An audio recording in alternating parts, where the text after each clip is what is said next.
Saludo, muy buenos días para usted, también para las personas que ya están conectadas con la información de Primera Página por los 91.9 FM en javerianastereo.com, en el canal Claro 458 y a través de las redes sociales de Primera Página, donde ya estamos en vivo y usted también nos puede ver. El presidente de Estados Unidos, Donald Trump, aseguró que proporcionará garantías de seguros y escoltas navales también para los petroleros en el estrecho de Hormuz, y ello después de que la Guardia Revolucionaria iraní advirtió que prenderán fuego a cualquier barco que intente cruzar por este punto estratégico. Los analistas del Link Securities explican que la sesión de hoy va a seguir muy condicionada por los acontecimientos en Oriente Medio, donde cada vez parece mayor que la posibilidad del conflicto se extienda a otros países. La reactivación del tráfico a través de Hormuz es clave para que se estabilicen los precios del petróleo por un lado y el gas, y con ello al mismo tiempo, los mercados financieros mundiales, es lo que están asegurando los analistas. El conflicto entre Irán y las fuerzas conjuntas de Estados Unidos e Israel ha entrado en su quinto día con ataques consecutivos con misiles iraníes contra bases estadounidenses en Oriente Medio, así como algunas otras en países del Golfo. Si bien un alto mando militar de Estados Unidos declaró que la campaña contra Teherán se adelanta al plan de acción o de acuerdo con el plan de acción previsto, crece la preocupación de si los bombardeos puedan derivar en una guerra regional prolongada e indefinida, que es parte de lo que se ha discutido durante estos días, porque por supuesto no se sabe qué podría pasar de aquí en adelante.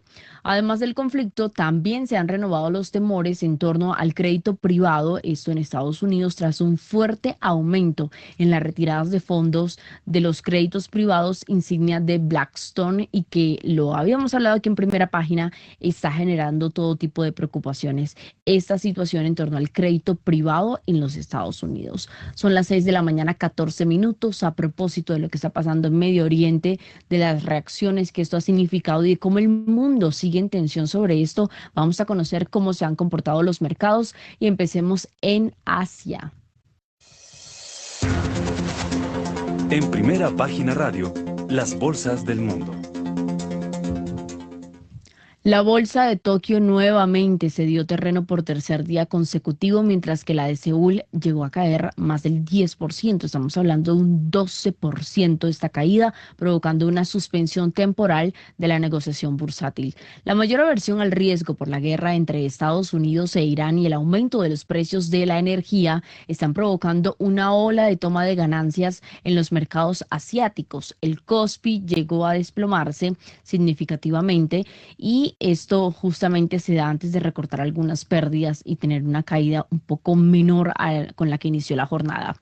Empezamos entonces con el principal indicador de la bolsa de Tokio. Estamos hablando del Nikkei, que tuvo una baja este miércoles del 3,61%, encadenando su tercera sesión consecutiva, la tercera jornada a la baja, principalmente por el impacto del conflicto en Medio Oriente, pero también por lo que está significando el impacto en los precios de la energía. El Nikkei 225 cayó brevemente por debajo de los 54.000 puntos por primera vez desde el 6 de febrero de este año. El índice Topix más amplio cerró con una baja del 3,67%, casi allí similar a lo que ocurrió con el Nikkei. En la bolsa de Shanghai, la caída fue del 0,98%, y la baja en el parque de Shenzhen es un poco menor al resto, del 0,75%. Mientras que el índice de referencia de la bolsa de Hong Kong, el Hang Seng, cerró hoy con una pérdida del 2,1%, al tiempo que el índice que mide el comportamiento de las compañías de la China continental y que cotiza en el parque hongkonés, estamos hablando del Hang Seng China Enterprises, registró una baja del 1,45%. Las pérdidas este miércoles hicieron que el Kospi, que es el principal indicador de la bolsa de Seúl, perdiera hasta un 18% desde un máximo histórico alcanzado la semana pasada, y se desplomó finalmente al cierre de la jornada un 12,6%. Estamos hablando de la peor caída porcentual histórica en medio de este conflicto que se vive en Medio Oriente y ante la incertidumbre por lo que esto pueda significar en los precios de la energía, de la dependencia del gas. El récord previo había sido el declive del 12%, pero insistimos, esta vez fue del 18%, y ese 12% se había registrado en el 12 de septiembre de 2001, tras los atentados terroristas contra las Torres Gemelas en Nueva York. Desde entonces no se registraba un desplome así tan significativo en esta bolsa que es la de Seúl. Las acciones locales en cuanto al Kosdaq, que es el índice de valores que agrupa empresas tecnológicas y de mediana capitalización, se hundió un 14% y también es la mayor caída porcentual registrada con este indicador. Entre tanto, las acciones locales fueron vulnerables a la toma de ganancias después de todo un optimismo sobre la inteligencia artificial que estuvo impulsando fuertes ganancias tanto en enero como en febrero, pero ya vemos cómo la cosa está cambiando un poco a partir de este inicio turbulento de marzo con lo que pasa en Medio Oriente. El Kospi finalmente subió casi un 50% en los 2 primeros meses de este 2026, pero ahora estamos viendo cómo todo este tema puede causar un poco de variación, un poco de volatilidad, lo cual es normal en medio de los conflictos geopolíticos. 6 de la mañana, 18 minutos. Pasemos ahora a Europa, donde las bolsas sí están teniendo un comportamiento contrario, es que rebotan en el quinto día de esta guerra contra Irán, tras 2 fuertes jornadas de correcciones que han tenido en esta semana. Mientras que pues toda esta caída continúa con las bolsas asiáticas, los futuros de Wall Street están teniendo un poquito leve o reduciendo estas pérdidas, y los índices europeos están también siguiendo esta tendencia de Wall Street y toman un poco de respiro tras los desplomes con los que empezaron esta semana, y todo eso después de que el presidente Donald Trump ofreció unas garantías sobre la protección del transporte marítimo a través del estrecho de Hormuz, lo que ayuda a calmar los ánimos, aunque hay que decir realmente que faltan detalles de cómo será este supuesto plan de seguridad y escoltar estos barcos para evitar los ataques de Irán.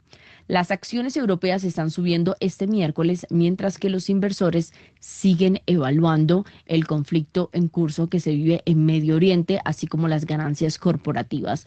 Este conflicto sigue extendiéndose y Estados Unidos amenaza ahora con una nueva situación en Europa, que afecta, por supuesto, a España, afecta también a Reino Unido, y es en el caso de España con un embargo comercial por este apoyo, este respaldo, lo que ha dicho más bien España de no involucrarse en este conflicto, de no ser cómplices de estos ataques por parte de Estados Unidos y de Israel contra Irán, aunque aseguran que desde luego están en contra también del régimen de Irán.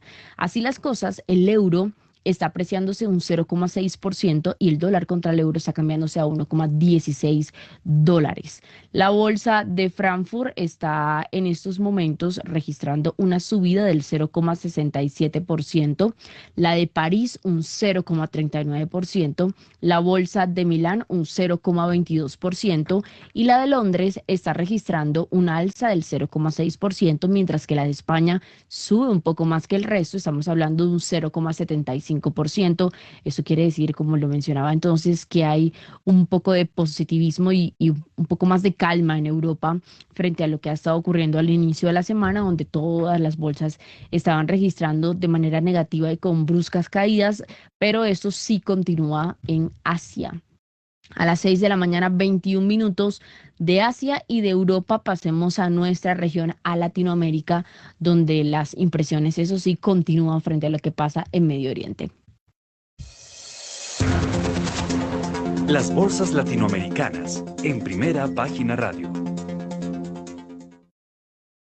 Les contamos que la impresión que ha generado el conflicto armado está siguiendo y está provocando que se acentúe una venta masiva de acciones al interior de las plazas bursátiles a nivel global, a la par que algunos funcionarios de la Reserva Federal están resaltando que estos ataques de Estados Unidos e Israel hacia Irán introducen un elemento de más incertidumbre para los responsables de la política monetaria y sobre todo de la toma de decisiones que se deban enfrentar en los próximos meses. En consecuencia, si revisamos Wall Street, en las últimas horas las pérdidas fueron del 1,2%. Para el caso del Nasdaq, el Standard & Poor's también registró una baja. En este caso estamos hablando del 0,94%, y el Dow Jones tuvo una caída del 0,83%.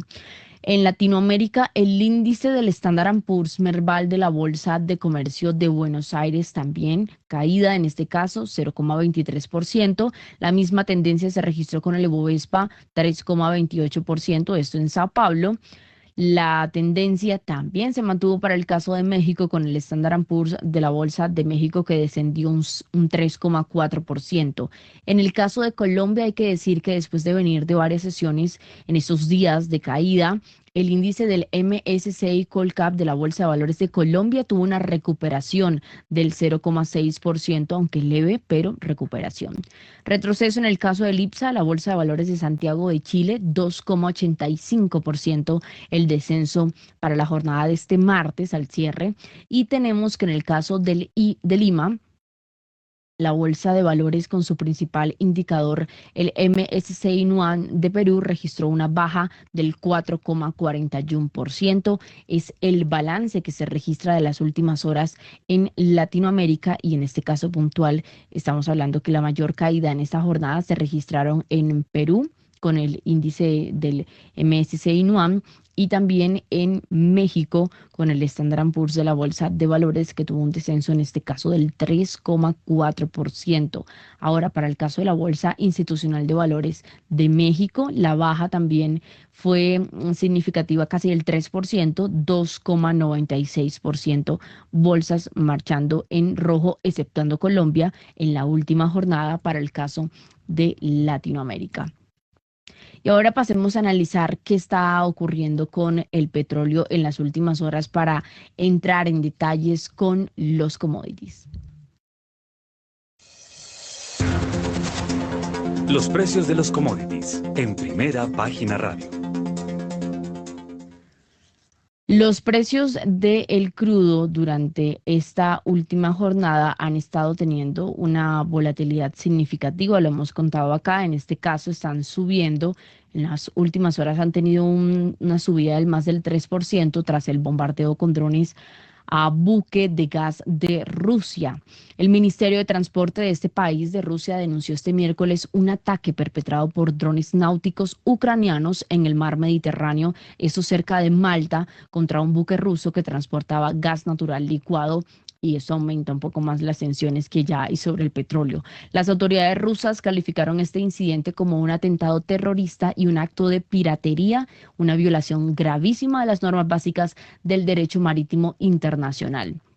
Así las cosas, los precios del petróleo con el aumento de las tensiones siguen creciendo, prolongando su reciente alza. Recordemos al inicio de la semana más del 8% era el alza que estaba registrando el petróleo, el crudo y el precio, que ya les voy a contar en cuánto está, se mantiene ya por encima de los $80 el barril.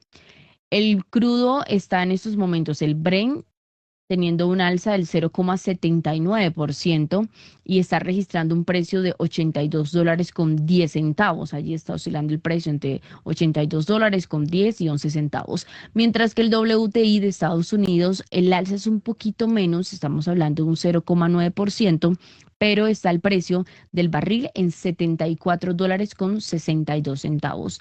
Ambos índices de referencia en las últimas jornadas cerraron casi con un 5% al alza, sumándose a las ganancias que ya tenían del 7 y hasta el 8% del lunes, con el contrato Brent alcanzando su nivel más alto desde julio de 2024, según los registros que se tienen.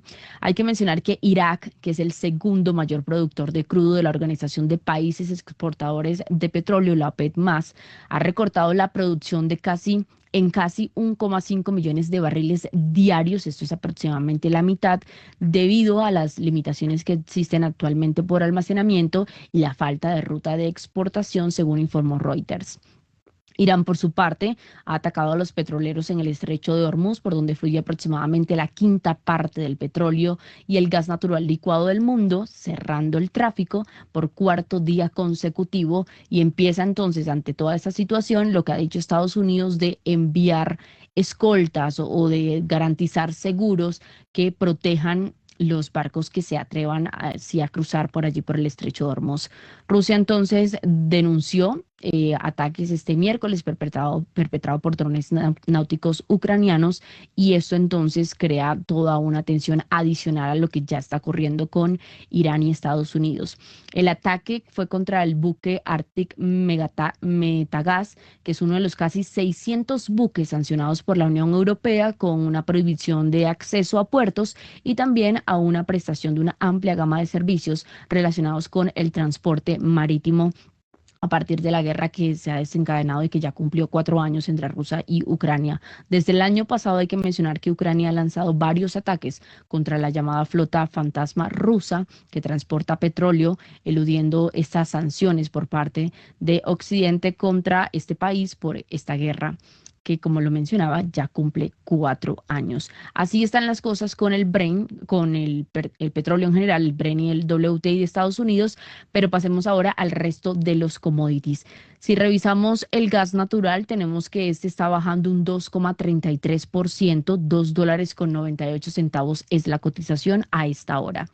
Pasemos entonces a los metales para conocer qué está pasando con el oro, que se mantiene por encima de los $5,000 la onza, $5,195. Esto es alza del 2,9% en comparación con las últimas horas.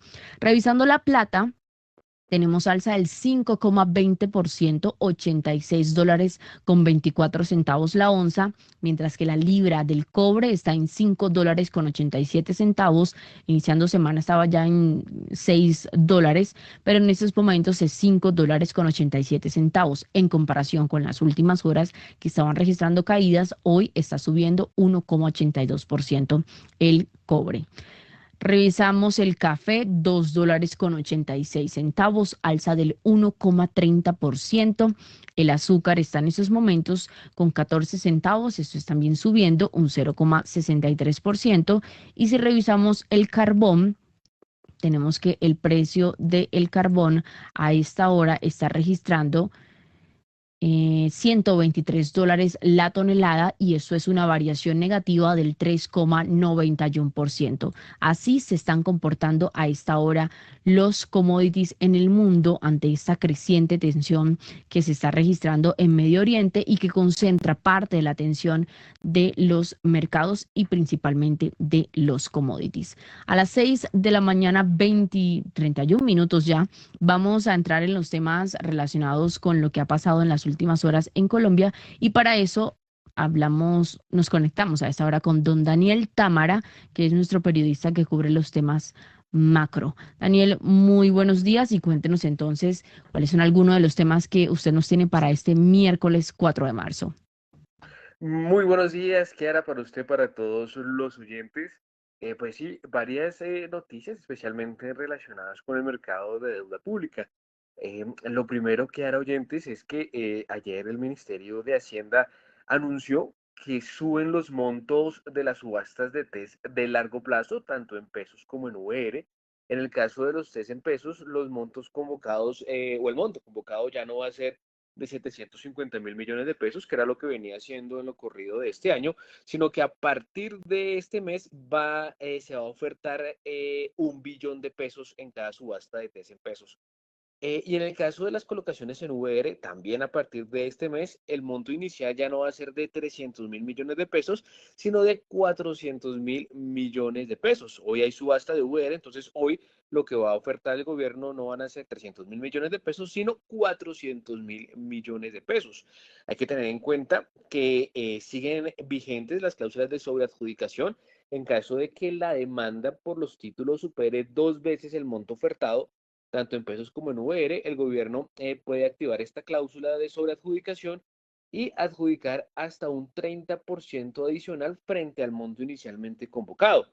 Si la demanda supera en 2,5 veces o más el monto ofertado, ya la cláusula de sobreadjudicación no es del 30%, sino del 50% adicional frente al monto inicialmente convocado.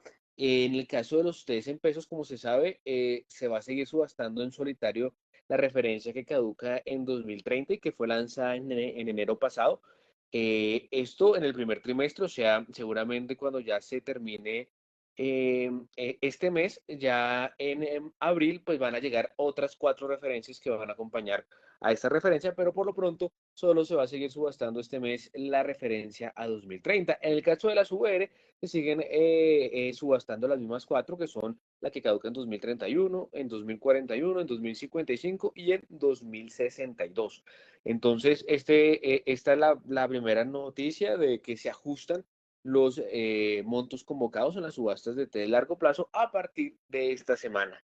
Y ayer, pues, Primera Página también reveló varias primicias relacionadas con tanto colocaciones directas o operaciones convenidas y canjes de test con la Tesorería Nacional. En concreto, en lo que tiene que ver con las colocaciones directas, Primera Página pudo identificar que prácticamente solo en la última semana de febrero se realizaron colocaciones directas de test por casi 5,7 billones de pesos. Esto es un récord para una sola semana. En una sola semana el gobierno colocó 5,7 billones de pesos en colocaciones directas de test. Y lo más llamativo es que, digamos que en las colocaciones pasadas, la referencia más utilizada había sido la 2035. En este caso casi no la utilizó y empezó a utilizar otro tipo de referencias y sobre todo de muy corto plazo, como la que está en pesos al 2027 y al 2028. Por ejemplo, en el caso del 2027 y 2028, hubo colocaciones directas de test la semana pasada por más de 3 billones de pesos, sumando las dos referencias.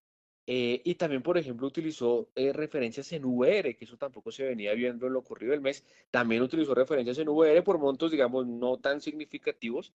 De hecho, apenas superaron los 100.000 millones de pesos en una sola referencia, que fue la del 2062, pero el resto no fueron montos tan significativos, pero sí utilizó referencias en VR. Entonces, la noticia que aquí era es que en solo la última semana colocó más de o cerca de 5,7 billones de pesos en subastas de test, que esto, digamos, se suma a los 9,9 billones de pesos que traía el gobierno en operaciones convenidas al corte de la tercera semana de febrero.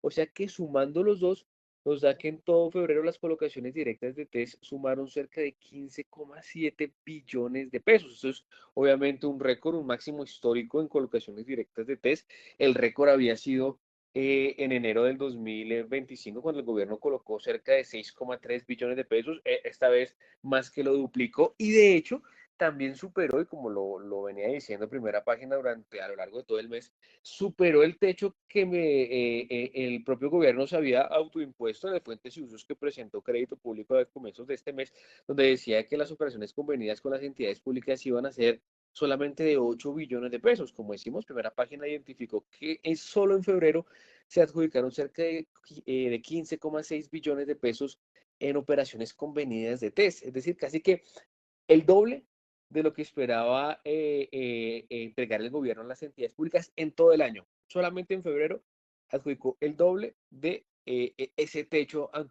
autoimpuesto para, digamos, todo el año, pero igual, todavía estamos a la espera de que se actualice el plan financiero y pues conocer bien cómo entonces queda el fuentes y usos después de que ya pues prácticamente se duplicó ese techo que se había mencionado a comienzos de este mes, o del mes pasado más bien, por la Dirección de Crédito Público. Ese por el lado de las operaciones convenidas, que ahora no sé si quieres que dejemos ahí por ahora o continuamos con más. Muy buenos días, don Daniel Támara. Ahí lo veo muy piloso con relación al tema de test. Pero la pregunta que yo o que el mercado se hace es, eh, ya vimos que el déficit total, no el primario, en el 2025 se fue más allá, o más bien, no cumplió las metas y las expectativas que se tenían. Para este año, ¿cómo está ese partido? Pues Héctor, lo que se conoció y también, digamos, tomando como base la presentación de crédito público de principio de este mes, porque todavía no hay actualización oficial del plan financiero, era que el déficit total se iba a reducir este año a niveles del 5,3% del PIB. Recordemos que el año pasado cerró en 6,4% del PIB. Y la estimación de déficit fiscal primario estaba en que se iba a reducir al 2,1% del PIB. Es decir, lo que está previendo el gobierno es un ajuste más que significativo en el déficit, porque el déficit primario cerró el año pasado en 3,5% del PIB. El gobierno, en esa presentación que hizo Crédito Público a comienzos de febrero, hablaba de reducirlo a 2,1% del PIB. De todas maneras, ya el Comité Autónomo de la Regla Fiscal se pronunció y dijo, ese escenario que está planteando, o que planteó el gobierno en su momento, pues es muy poco materializable, no cree que se vaya a dar, y más bien advierte que sus cálculos le dan que el déficit fiscal primario va a ser de 3,6% del PIB este año, es decir, superior al del año pasado, en 0,1 puntos del PIB, es cierto, pero superior al del año pasado, y que el déficit total también va a ser superior del orden de 6,7% del PIB. Como decimos, el año pasado cerró en 6,4% del PIB. Y eso que también advierte que hay riesgos adicionales que podrían hacer que el escenario fiscal se deteriore aún más y que, por ejemplo, el déficit primario no sea de 3,6% del PIB, como lo advierte el CARF, sino de 4,3% del PIB. Entonces, lo que se advierte es que hay un escenario fiscal retador y así como van las cosas, sin un aumento sustancial en los ingresos o un recorte significativo en los gastos, el déficit fiscal primario seguramente podría superar el 4% del PIB este año, Héctor. Bueno, recuérdele por favor a los oyentes cuánto es en platica un punto del PIB o cuánto es en platica el PIB. Más o Eh, menos. para este año, más o menos un punto del PIB está equivaliendo a 19 billones de pesos. Más o menos este año hablamos de que un punto del PIB son 19 billones de pesos. O sea, cuando estamos hablando de 6,5% del PIB es 19 billones multiplicado por 6,5. Más o menos lo que hablamos es que 19 billones de pesos, estamos hablando de que más o menos por 6,5 o 6,4 o 6,7, que es el pronóstico para este año, más o menos estamos hablando de un déficit fiscal del orden de 127,3 billones de pesos para este año, según lo advierte el CARF. Bueno, muy bien. Resúmanos, porque ahí veo que está conectado ya con nosotros Carlos Alberto Velázquez, quien es el director de investigaciones económicas de Alianza Fiduciaria. ¿Cuáles fueron las dos chivitas que soltó ayer? Ah, sí, Héctor, bueno, la primera tiene que ver con las colocaciones directas de test u operaciones convenidas. Pero, Lo pero que, resumen, ¿no? Resumen, no se va a alargar. lo que identificó primera página es que solamente en la última semana de febrero, el gobierno colocó casi 5,7 billones de pesos en operaciones convenidas de test, un récord semanal lejos. O sea, solo una semana puso 5,7 billones de pesos en convenidas de test, que esto se suma a los 9,9 billones de pesos que traía al corte de la tercera semana de febrero. Entonces hablamos de que en todo el mes adjudicó cerca de 15,6 billones de pesos en operaciones convenidas de test. Obviamente más que duplicó el récord que se traía, que era el de enero del 2025, cuando había adjudicado cerca de 6,3 billones de pesos, más que lo duplicó. Y también estuvo cerca, o bueno, o prácticamente lo duplicó también, el techo que se había autoimpuesto en la presentación que hizo Crédito Público a comienzos de febrero, que era unas operaciones convenidas con entidades públicas por 8 billones de pesos. Como decimos, primera página identificó que solo en febrero fueron 15,7 billones de pesos, prácticamente duplicó ese techo que se había autoimpuesto en el Fuentes y Usos que presentó Crédito Público el mes pasado, como decimos. Y la otra chivita, de pronto un poco menos significativa, fue que ya se realizaron también en la última semana de febrero dos canjes de test con la Tesorería Nacional. Uno fue por 92.000 millones de pesos y el otro por 165.000 millones de pesos. En esta oportunidad, Crédito Público volvió a recoger test corto plazo, principalmente los que caducaron ayer. Ayer hubo vencimiento de test corto plazo y en la última semana de febrero el gobierno aprovechó para bajar aún más esa torre y dejarla por el orden de los 5,2 billones de pesos, que fue lo que terminó girando ayer al mercado.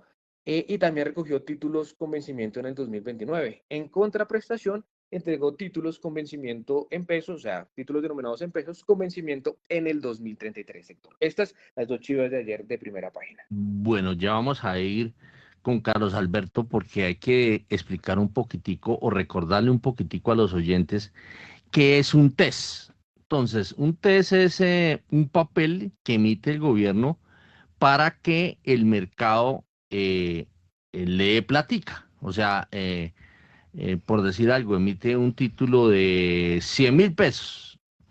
Y entonces haga de cuenta que Daniel Támara se va a financiar el mes y necesita 1.000.000 de pesos. Entonces le dice a 10 compañeros que va a emitir un papel cada uno de 100.000 pesos para que él logre financiar su 1.000.000 de pesos. Y sobre ese título, obviamente le va a reconocer unos intereses a sus compañeros. Entonces emitió 10 títulos a 100.000 pesos y entonces logró con la emisión capturar el 1.000.000 de pesos que necesitaba para ir al cine con la novia. Entonces es más o menos eso, la labor o lo que significa un papel emitido por el gobierno o un test. Pero lo que lo empieza uno a rayar un poco es, ¿qué es eso de convenidas? ¿Qué es, a qué se le denomina convenidas? Títulos emitidos a través de las convenidas. Héctor, pues como su nombre, digamos, lo indica, las convenidas es como operaciones acordadas entre el gobierno y las propias entidades públicas. Hablábamos de que entidades públicas, entiéndase como toda aquella entidad que tiene excedentes de liquidez y que los invierte en bonos de deuda pública. Entonces el gobierno y las entidades públicas acuerdan que las entidades públicas van a comprar tantos miles de millones o billones de pesos, en este caso en TES, y entonces se los adjudica directamente. No va, digamos, a una subasta donde participan los creadores de mercado, sino se los adjudica directamente a esas entidades, digamos, una especie de acuerdo. Y las entidades públicas pues le dan liquidez al gobierno nacional central y después las entidades públicas van y los venden al mercado. Y lo que están mostrando las cifras es que toda esta oferta de test que hubo en febrero, las entidades públicas han ido al mercado secundario y la que las entidades o los agentes que lo están absorbiendo toda esta oferta son los inversionistas extranjeros y los bancos comerciales. Bueno, entidades Entonces, públicas, por ejemplo, el SENA, el SENA, por ejemplo, hablamos, el claro, Instituto Colombiano de Bienestar Familiar, ¿no? Son así entidades. eh, aseguradoras como Positiva, bancos de segundo piso como Findeter, Bancoldex. de eh, pronto entra ahí hasta Colpensiones, ¿no? sí, Colpensiones Podría tienen el mismo entrar. portafolio de TES. Entonces, es decir, que en lugar de que el gobierno salga y se lo ofrezca al sector financiero en una subasta, esos títulos para recoger recursos se los ofrece a sus entidades. A sus entidades, así es. Muy bien. Bueno, a ver, está con nosotros Carlos Alberto Velázquez, director de investigaciones económicas de Alianza Fiduciaria, a quien lo vamos a recibir con los taches arriba. Recibámoslo con tarjeta amarilla, porque yo lo estaba esperando desde muy temprano. Yo llegué tempranísimo, a las 5:30 de la mañana llegué. Eh, No se nota. Carlos Alberto, ¿cómo está? Óigame, ¿Qué tal, don todo este Héctor? merequetengue de noticias que nos está dando Daniel Támara, para que usted nos ayude a explicarlos y que nos diga cómo está viendo la cosa fiscal en este momento. Bueno, un saludo a todos los oyentes y pues hombre, muy bueno. Primero quiero destacar pues la labor que están haciendo ustedes, sobre todo Daniel, respecto a al seguimiento que están haciendo sobre todas estas emisiones, estas colocaciones directas, cuya información no se suele publicar y toca hacer unos cálculos a partir de lo que es el saldo de los TES, el outstanding, para llegar a ellos. Entonces, pero primero quería destacar eso. Ahora bien, efectivamente, pues en medio de una coyuntura muy compleja para el mercado de renta fija, en donde ya vemos que por un lado, las tasas de prácticamente todas las referencias ya están bordeando el 14%, incluso puede que lo estén superando. Ya vimos el día de ayer una subasta de TCOs ya muy por encima del 13%, en 13,39%, con una demanda mucho más baja que la anterior. Entonces, precisamente en esta coyuntura, pues se destaca precisamente lo que viene haciendo el crédito público y no para bien, en mi opinión, en la medida en que, pues, con una emisión muy acelerada de TES y ya con lo que ustedes destacaban, no solo con estas colocaciones directas que ya superaron ampliamente esta meta del cuadro de fuentes y usos preliminar que se publicó recientemente en el Congreso de Asobancaria, pues da cuenta de las necesidades del gobierno para financiar sus necesidades, que por demás son bastante elevadas, y más cuando el CARF dio a conocer pues, estas cifras nada positivas, ya no solo para el 2025 sino para el 2026, que sumándole los riesgos atribuidos o que estarían relacionados con el salario mínimo, la reforma laboral y pensional, ese déficit podría superar ampliamente el 7%, más o menos un 7,4% del PIB. Entonces, em, de fondo, lo que tenemos es un deterioro fiscal muy importante, ya lo que viene sucediendo desde incluso, diría yo, o de manera muy marcada en el 2025, y se suma pues a esta estrategia de crédito público que más allá de los alivios transitorios que había generado, pues lo cierto es que el mercado ya no está comprando esto, y de esa manera pues está ocurriendo algo que no, realmente no llegábamos, que creíamos que podía ser posible, pero no teníamos la certeza de que iba a ocurrir, y es que la curva en pesos colombiana, que se encontraba por debajo de la brasilera, pues ya la supera. Estamos muy por encima, es decir, se ha desvalorizado a tal punto que pues estamos por encima de un país que gasta mucho más que Colombia y que tiene una deuda muy superior a Colombia. Si nosotros estamos, ayer se mencionó que la deuda neta del país estaba por debajo del 60%, cosa diferente a la deuda bruta, pero lo cierto es que Brasil está por encima del 80% del PIB. Entonces, sí deja mucho para pensar que país con nuestra misma calificación y con unas finanzas públicas mucho más deterioradas, pues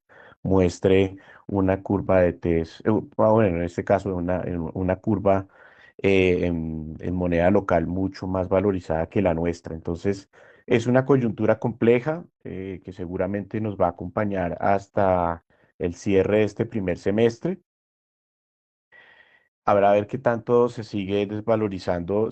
La curva va a estar en función de lo que continúe realizando crédito público, y sobre todo de los resultados electorales que también pueden generarle ruido y volatilidad a este mercado. Eso es lo que le quería comentar, don Héctor. Gracias, Carlos Alberto. Son las 6 de la mañana y 50 minutos. Hay que recordarle a los oyentes que cuando está hablando Carlos Alberto de que se está subiendo la curva, significa que las tasas de los test están aumentando. Y cuando aumenta la tasa de un papel, significa que ese papel se está desvalorizando. Nos vamos con tasas de interés. ¿Cómo andan las tasas de interés? En Primera Página Radio. Héctor, buenos días. De igual manera para los compañeros, los analistas y los oyentes. A las 6:52 de la mañana les cuento que la tasa interbancaria que está rigiendo el día de hoy es del 10,25%. Con relación al anterior subió 2 puntos básicos, que fue del 10,23%. En materia de los test, como bien lo abordaban, la referencia en noviembre del 2027 subió 11 puntos básicos en tasa, llegó entonces al nivel del 14,10%. Los test abril del 2028 ganaron en tasa 12 puntos básicos a ubicarse en 14,20%. Los test a junio del 2032 también subieron, en este caso 14 puntos básicos al nivel de 14,14%. Los test a febrero del 2033 subieron un poco más leve, 2 puntos básicos en tasa en este caso un nivel del 14,03%, y los 3 de octubre del 2034 sí cayeron en tasa levemente, 4 puntos básicos al nivel de 13,67%, y los 3 de octubre, en este caso del 2050, bajaron un poco más, 7 puntos básicos para ubicarse finalmente en 13,31%. Óigame, ¿y cómo entender, Carlos Alberto, que haya títulos que hayan caído en tasa? Obviamente que están en unos niveles altísimos, ¿no? Están todos bordeando o alrededor de arriba, abajo, a los lados del 14%. Entonces, ¿cómo entender que, por ejemplo, esos dos títulos de más largo plazo estén cayendo en tasa? Luego significa que tuvieron una pequeña valorización ayer. Pues Héctor, precisamente en línea con la estrategia de crédito público, lo que hemos venido observando es que las emisiones se han dado, como ustedes también han destacado, principalmente en la parte media, el título de 2030 por medio de subastas y por colocaciones directas del 2035, que se suma pues a la desvalorización muy marcada que ha venido presentando la parte corta y que pues como ustedes recientemente lo han mencionado, a esto se le va a sumar pues las colocaciones directas que ya han empezado a hacer en esa parte corta. Entonces, lo que viene ocurriendo es que esos dos tramos de la curva de TES en pesos se han venido viendo muy castigados, precisamente por toda la estrategia y por supuesto no solo por el deterioro de las finanzas públicas, sino también el desanclaje de las expectativas inflacionarias, mientras que la curva, o mejor, mientras que el tramo largo de la curva que era al que se recurría, llamémosle incluso hasta la primera parte del 2025, pues se ha dejado no se ha tocado, no se está haciendo una emisión en esos títulos, por allí algo de una colocación directa en la del 2046, pero en cualquier caso muy baja, y eso pues permite que ese tramo de la curva haya tenido un respiro y que efectivamente, como usted menciona, haya presentado una, digamos, leve valorización, si bien en lo corrido del año toda la curva ha sido castigada, ¿no? A tal punto que normalmente esta curva muestra un empinamiento, las tasas de corto plazo son mucho menores que las de largo plazo y actualmente estamos viendo incluso una inversión, lo cual es a todas luces atípico. Eso es lo que viene ocurriendo en el mercado. Inversión no de invertir, sino una inversión de que se pusieron al revés. Exactamente, Bueno, exactamente, cambió la pendiente, así es. bueno, ahí usó usted mucho el término hace breves minutos, el CARF. ¿Qué es el CARF? Bueno, el CARF es este comité autónomo de la regla fiscal que hace un seguimiento al comportamiento de las finanzas públicas y cuyas opiniones son muy importantes, pero no son vinculantes. O sea, no obliga a que el gobierno efectúe ajustes vía gasto o que adelante, si es el caso, reformas tributarias o busque nuevas fuentes de ingresos. Sin embargo, es una institución importante que es seguida por analistas y por el mercado y la cual genera constantemente no solo hace el seguimiento, sino que también hace una serie de análisis respecto a lo que ocurre en materia de gasto e ingreso y digamos que ya no aplica porque, como bien sabemos, la regla fiscal se encuentra suspendida, pero decía cuánto era, por ejemplo, el faltante para llegar a cumplir la meta establecida precisamente por este comité. Y en ese sentido, pues las cifras que publicó en su último pronunciamiento, pues digamos que no sorprenden, pero no por ello no, dejan de ser preocupantes, ¿no? En la medida en que pues vamos a continuar teniendo un déficit muy alto, ya no es solo el déficit total, sino el déficit primario, ese que da cuenta de los ingresos menos los gastos de funcionamiento e inversión y que van a superar posiblemente el 4% del PIB, que eso es una cifra muy elevada en términos históricos. 6:56. Aprovechemos estos últimos minutos porque pues me gustaría conocer la opinión de Carlos Alberto Velázquez de cómo se están comportando los commodities a raíz del conflicto con Irán. A ver, ¿cómo anda el petróleo Brent? El Bren en estos momentos, don Héctor, $82.40, sube 1,19% su precio. ¿Y el oro? El oro lo tenemos en este momento en 4.189, alza entre 5.189 y Ya me $5.190 la estaba onza. asustando. No, 5.000, alza del 2%. Bueno, a ver, don Carlos Alberto de Alianza Valores, el petróleo y el oro, tiene un par de minutos para que nos ayude a mirar este par de commodities o más bien cuyo precio se ha visto afectado a raíz del conflicto de Irán, Estados Unidos e Israel.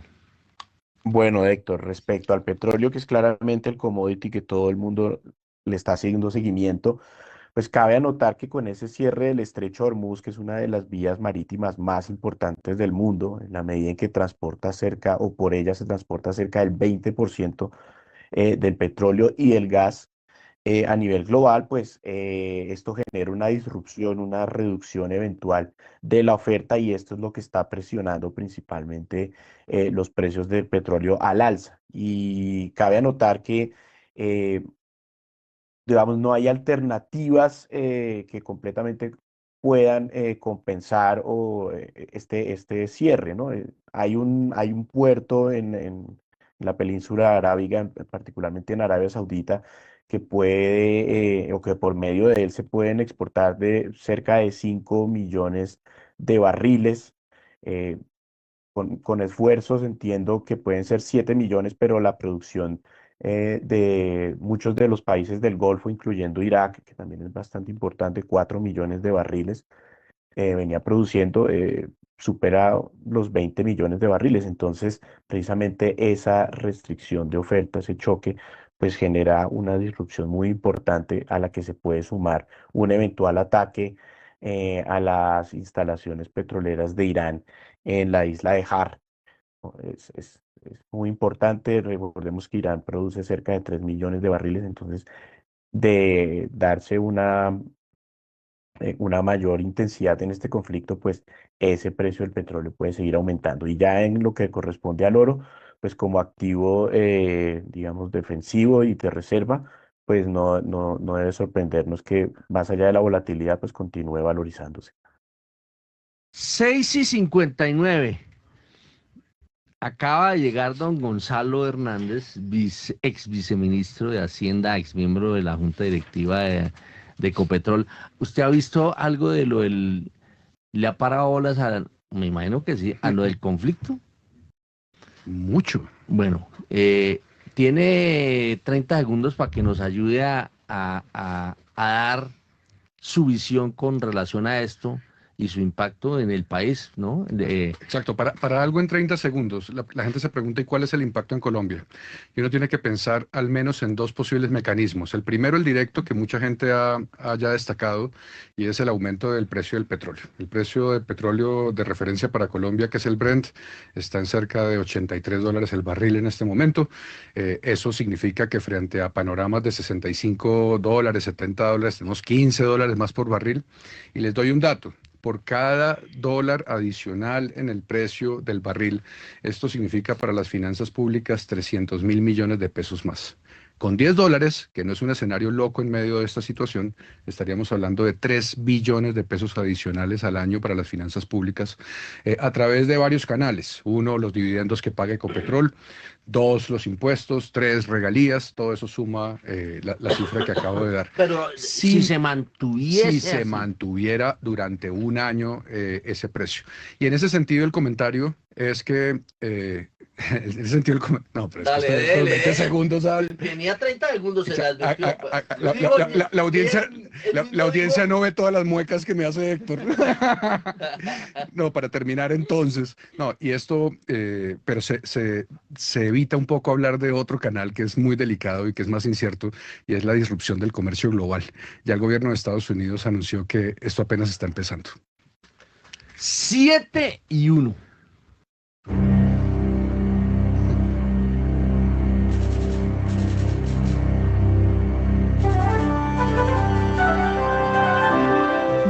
91.9 Javeriana Estéreo, Bogotá. HJKZ. Sin fronteras.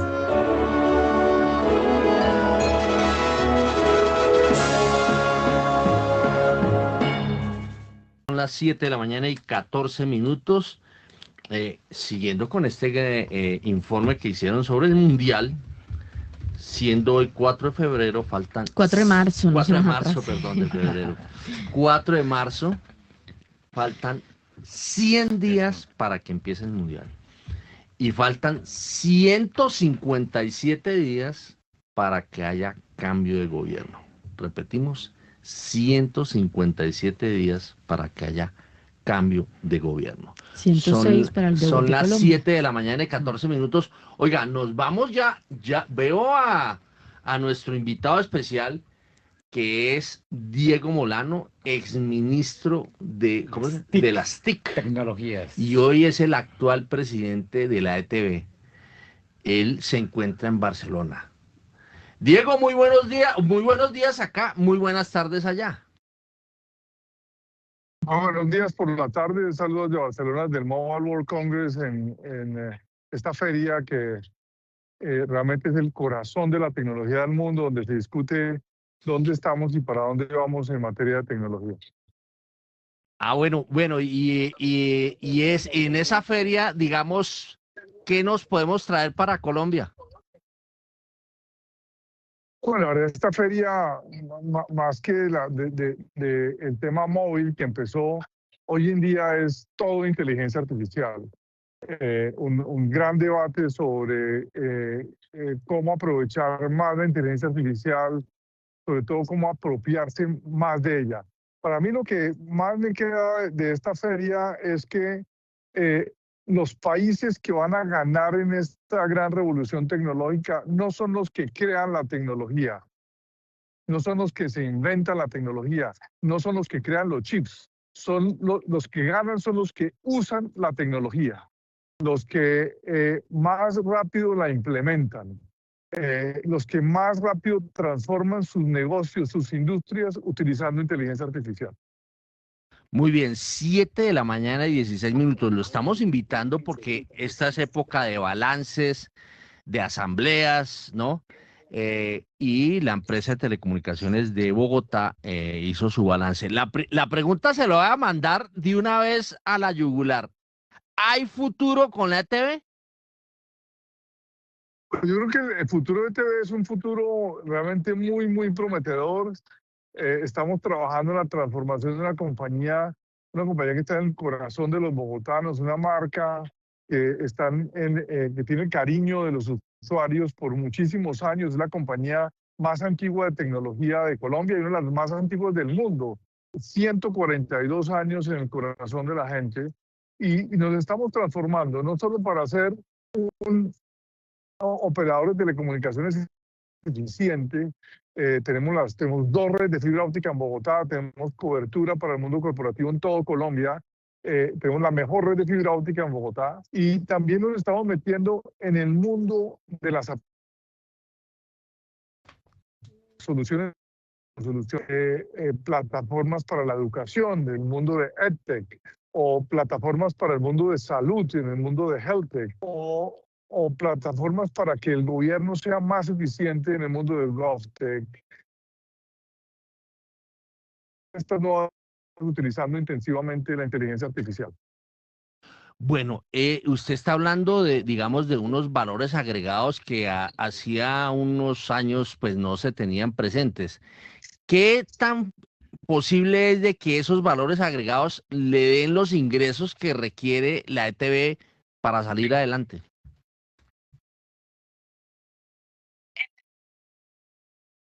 Bueno, nosotros estamos apostándole a que en unos años, entre el 25 y el 30% de los ingresos de ETB sean justamente de esta nueva línea de negocio, ingresos y el flujo de caja necesario para pasar la compañía a otro nivel. Año 2025, la ETB al final de su ejercicio reportó unas pérdidas por 117 mil millones y en el 2024 habían reportado pérdidas por cerca de 92 mil millones.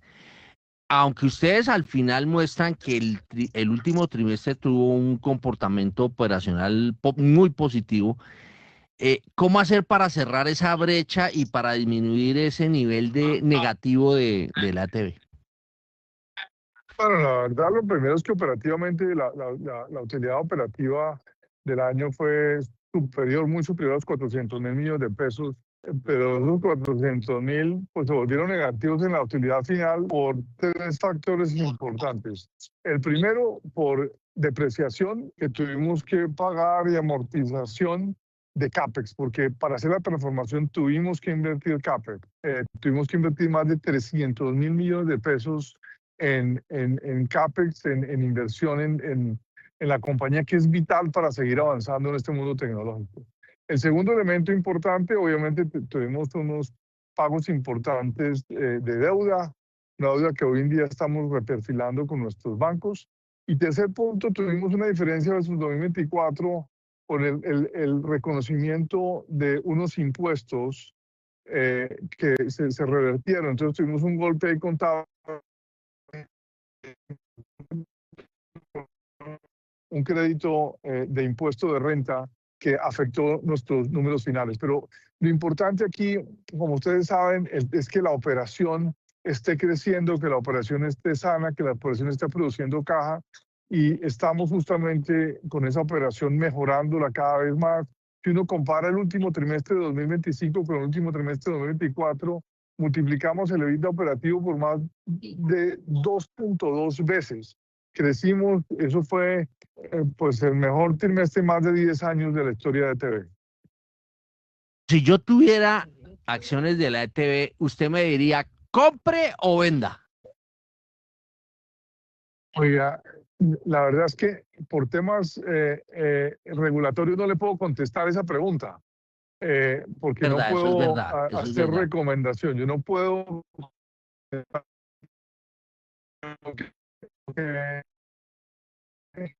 tenemos en ETB un plan de transformación que está funcionando. Estamos creciendo tanto en ingresos como creciendo las eficiencias, entrando a nuevos negocios. Vemos grandes oportunidades en Colombia, tanto en el sector público como en el sector privado, y sobre todo tenemos un equipo de ejecutivos, de técnicos, inclusive yo diría hasta los sindicatos, muy comprometidos con esta transformación de la compañía. Diego, Edgar Leighton le habla. Diego, ayer precisamente la ETB suscribió un acuerdo de no ejecución con DaviBank, Itaú, Bancolombia y Santander para estructurar un nuevo crédito. ¿Qué nos puede contar sobre ese crédito sindicado? Se firmó el 23 de febrero, pero quisiera saber el monto y cómo sería de pronto esa repartición entre los cuatro bancos. Bueno, estamos justamente perfilando la deuda. Nosotros tenemos aquí un reto grande, y es que nuestros activos son activos de una vida útil de largo plazo. La fibra óptica es una útil de años o más, y la deuda que tenemos es de muy corto, y eso pues nos ha llevado a conversar con nuestros bancos, que ya nos llevan ayudando un tiempo importante para reperfilar esta deuda, y justamente con los cuatro bancos al tiempo firmamos un standstill mientras hacemos este proceso de reperfilamiento de la deuda. Estamos muy positivos de que vamos a tener un resultado positivo, y sobre todo incluso también estoy seguro que le da tranquilidad a los bancos de que somos muy buenos clientes para ellos.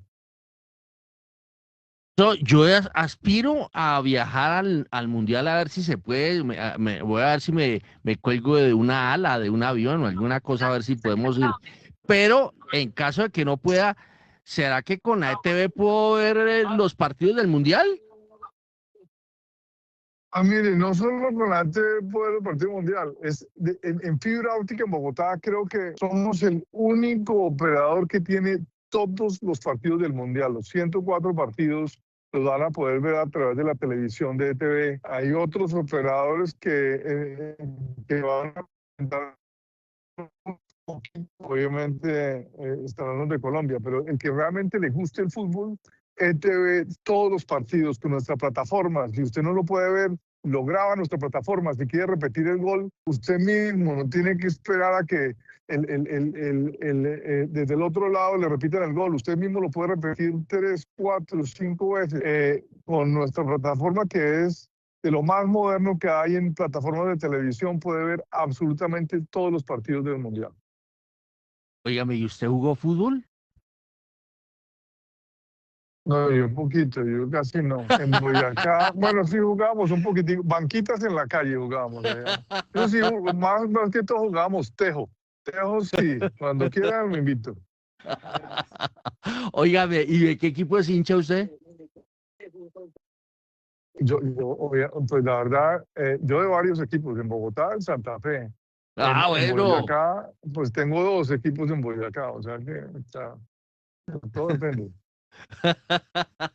Bueno, ya con el hecho de que diga que es de Santa Fe, eso es una machera. ¿Usted tiene alguna otra pregunta, don Edgar? No, quedé un poco picado con el tema de la deuda. Yo sí sigo esperando de pronto si se puede tener el dato de cuánto va a ser ese reperfilamiento, de qué monto. No lo sabemos aún, todavía no tenemos las cifras finales. Lo que sí vemos es que hay mucho interés de nuestros clientes, de nuestros bancos actuales de hacer este reperfilamiento. Estamos actualmente con condiciones diferentes en los 4 bancos y aquí en este proceso vamos a unificar las condiciones con los 4 bancos. Y esto realmente, les repito que estamos muy optimistas y muy contentos de estar trabajando con estos bancos, con DaviBank, con Itaú, con el Banco Santander, con Bancolombia. Y estamos seguros que vamos a tener un buen acuerdo en estos meses con estos 4 bancos, gracias a que nuestro plan de transformación está dando resultados. Y ojo que aquí este plan de transformación no es únicamente el tema de que ETV se está convirtiendo en una gran compañía para hacer la transformación digital de Colombia, la transformación digital de la educación, de la salud, del gobierno, de las empresas, sino también la ETV tiene su corazoncito. Tenemos también un impacto social en el país importante. Nosotros somos de los operadores más importantes de telecomunicaciones sociales en América Latina. Hoy en día conectamos con aliados como Starlink a más de 6.000 escuelas rurales en Colombia. Escuelas que en algunas de ellas tenemos que tomar avión, después carro, después una chalupa y después mula para llegar a la escuela. Y allá llegamos con la tecnología, y no solo con la tecnología de conectividad, sino también con las plataformas educativas, con las plataformas de EdTech que estamos desarrollando. En Bogotá, además, estamos desarrollando con el alcalde Galán un programa muy importante, 100.000 líneas gratis de Internet a hogares vulnerables de estratos bajos en Bogotá. Un proyecto de mucho impacto social. Y también ahí no llegamos únicamente con la conectividad, llegamos con capacitación, con la plataforma de Atenea para que la gente se capacite para mejorar su empleabilidad. Llegamos con soluciones de educación para los niños. Entonces, ETV está trabajando fuertemente en crecer su negocio tanto en telecomunicaciones como lo que llamamos ahora en el mundo de las aplicaciones digitales, que lo llamamos en también muy importante que estamos muy comprometidos con los proyectos sociales y otros por el gobierno distrital. Óigame, 2 cositas ya para terminar. Una, el ritmo de crecimiento de los gastos, ¿cómo va frente al ritmo de crecimiento de los ingresos? Y me explicaban en la ETV que esa pérdida, el aumento de la pérdida está explicado por una una reversión contable del activo por impuestos diferidos. ¿Qué significa eso? No, esto justamente fue el resultado ya completo, no la parte operativa, sino el PG completo, porque Digamos, en el año 2024 el revisor fiscal nos dijo que podíamos tener un crédito fiscal en 2024 porque habíamos tenido pérdidas. En el año 2025 nos pasaron dos cosas. Uno, no nos permitieron el crédito fiscal y dos, por un error nos hicieron revertir ese crédito del año 2024. Entonces, digamos que tuvimos ahí este tema contable que hizo que el resultado final no fuera el que estábamos esperando. Pero, repito, lo importante es que la operación es una operación que sigue creciendo, que cada vez es más eficiente, con reducción de costos de una manera importante y con un crecimiento de los ingresos también de manera importante. El año pasado, por ejemplo, instalábamos en Bogotá 8.000 líneas al mes en promedio. En febrero ya teníamos solicitudes por 30.000 líneas, 30.000 líneas. Entonces estamos creciendo enormemente. Tenemos unos problemas felices, unos happy problems. Y es que pues, ha sido un reto también conseguir instaladores. Necesitamos a más de 1.000 instaladores nuevos en ETB para llenar la capacidad de demanda que tenemos de instalaciones. Es un reto gigante que estamos justamente trabajando, entrenando gente rápidamente para poder instalar toda esta demanda que estamos teniendo este año. No, y además con Mundial, entonces podemos sacar un clasificado. Se buscan instaladores en la ETB. Así es, así es. Así es, trabajo hay de instalador. Bueno, muy bien. Óigame, Diego, muchas gracias. Espero que nos traiga algo allá de esa feria y que, bueno, y que las cosas de la ETB sigan por buen rumbo. Bueno, muchas gracias a todos. Un saludo a todos los oyentes de Primera Página. Bueno, muchas gracias. 7:30 a.m. El presidente de la ETB desde Barcelona, España, contándonos todo lo que fue su balance, el balance de la empresa durante el 2025. A las 7:30 vamos a reconectarnos en materia, porque el tema del conflicto con Irán sigue siendo preocupante y nuestro especialista Julián García está ya con nosotros. Julián, bueno, el monitoreo, porque usted muy amablemente el lunes nos ayudó a examinar el tema y ahora, 2 días después, díganos cómo está viendo, hacia dónde está apuntando este conflicto.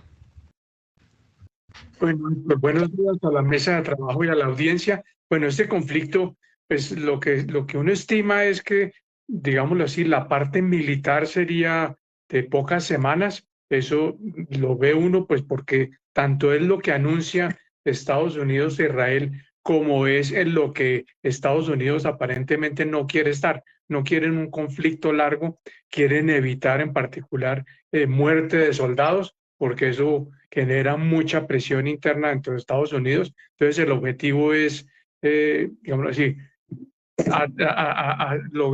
lograr ese cambio de régimen, debilitar muchísimo la capacidad militar y en particular o principalmente la capacidad nuclear de Irán. Y eso es lo que se han propuesto y es lo que están tratando de hacer. Y uno diría que con esa tecnología tan impresionante que están poniendo, pues indudablemente eso se va seguramente a lograr en pocas semanas. Obviamente Estados Unidos, para meter presión, dice que si toca alargarlo está dispuesto, pero indudablemente el objetivo sí sería en unas 3 o 4 semanas ya retirada, ya habiendo diezmado muchísimo y buscando que se dé ese régimen. De todas maneras,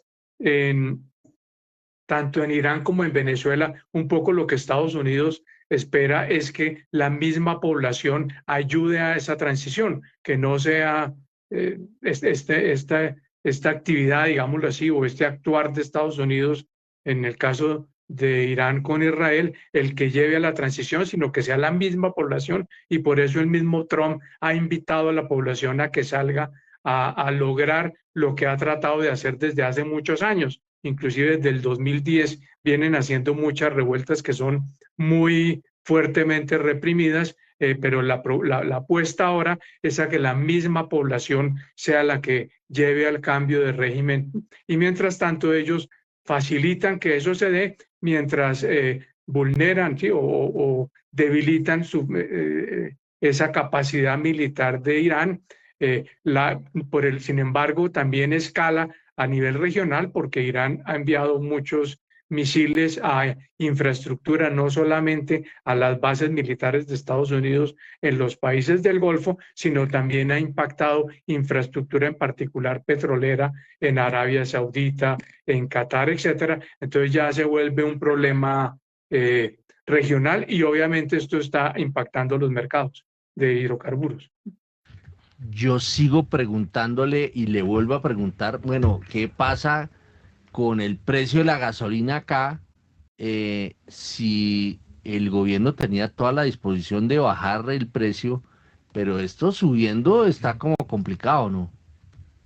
Sí, indudablemente, pues seguramente el gobierno estaba pensando en bajarla, viendo que en las últimas semanas o de finales del año pasado, principios de este año, el precio estaba bajito y en el mediano plazo indudablemente tenderá a estar bajito por esa gran sobreoferta estructural de petróleo que hay y que sigue aumentando.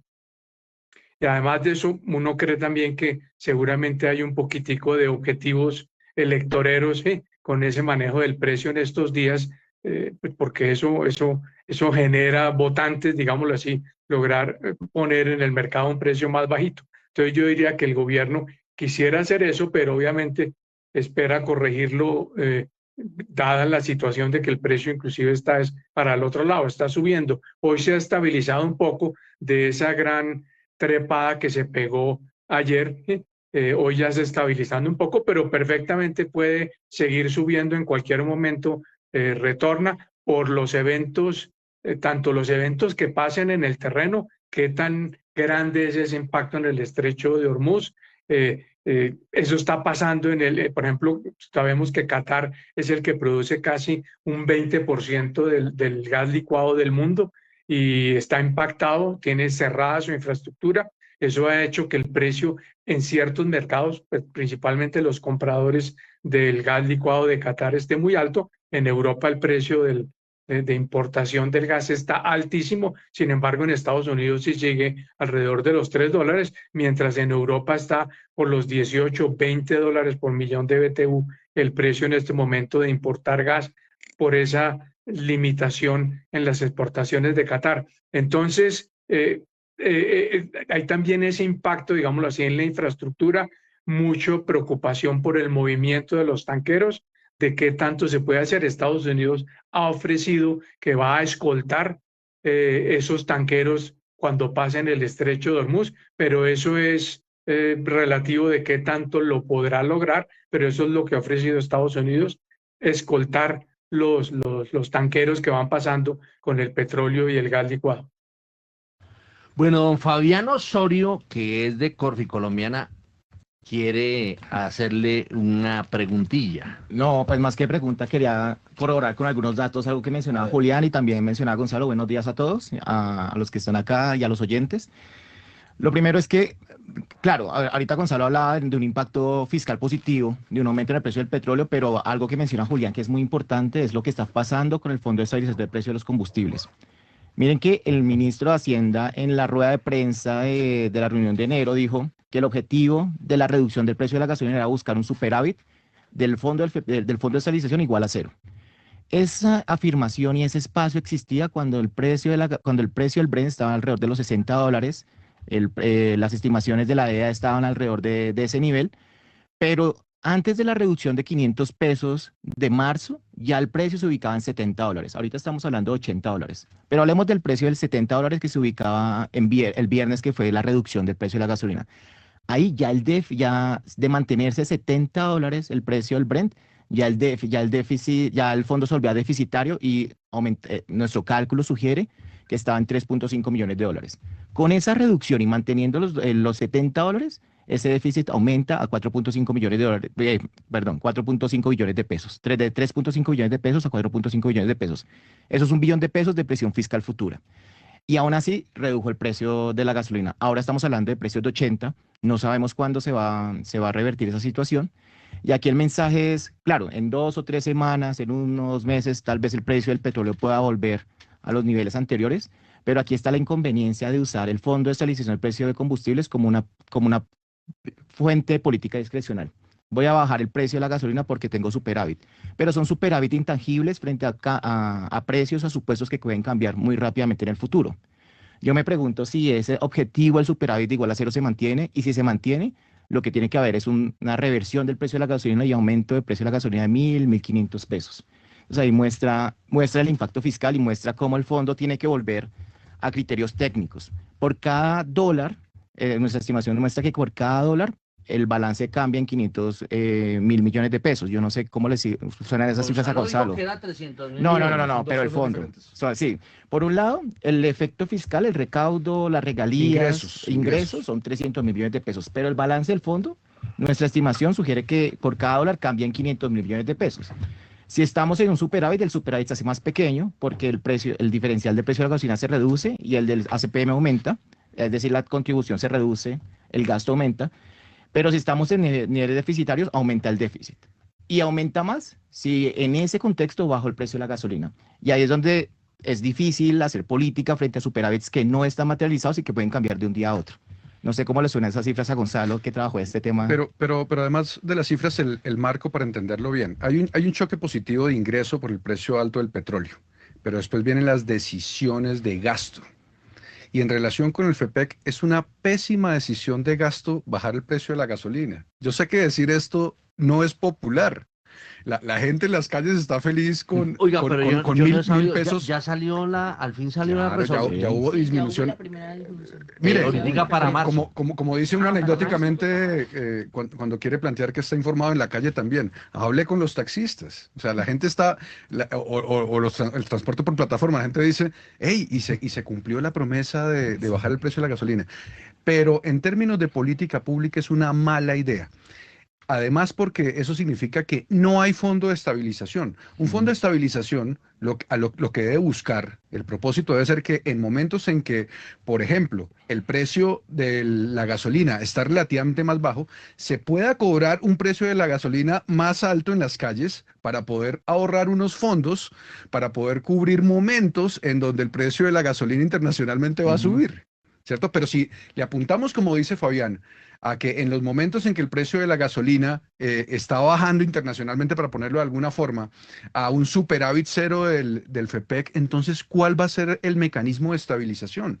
Simplemente se convierte en una bolsa de subsidios para los momentos en que el precio de la gasolina es alto. Eso de estabilización no tiene nada. Y obviamente, como lo decía Julián, pues uno tiene que leer esto también en un contexto político en el que ese recurso adicional para la gente de un precio de la gasolina más barato, pues tiene conveniencia política.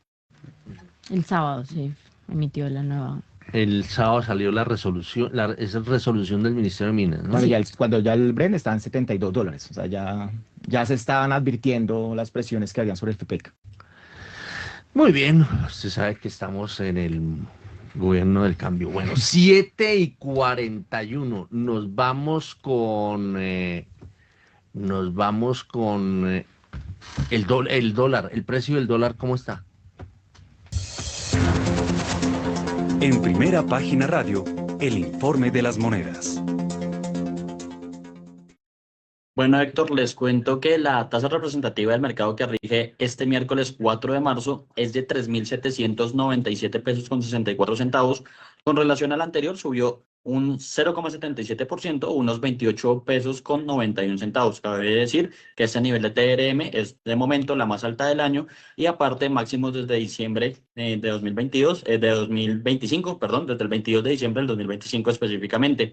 El dólar en el spot cerró sobre los 3.800 pesos, es decir, subió 51 pesos, teniendo en cuenta que la referencia anterior era de 3.749 pesos, y ya en la modalidad Next Day cayó un poco, ya que ahí tuvo un cierre de 3.791 pesos, es decir, cayó 9 pesos si se compara Next Day versus el spot.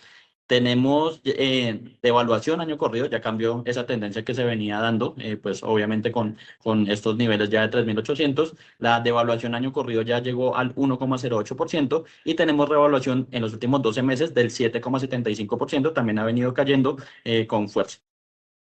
Muy bien, 7:43. Carlos Alberto Velázquez de Alianza Valores. Futuro del dólar. Saque su bola de cristal.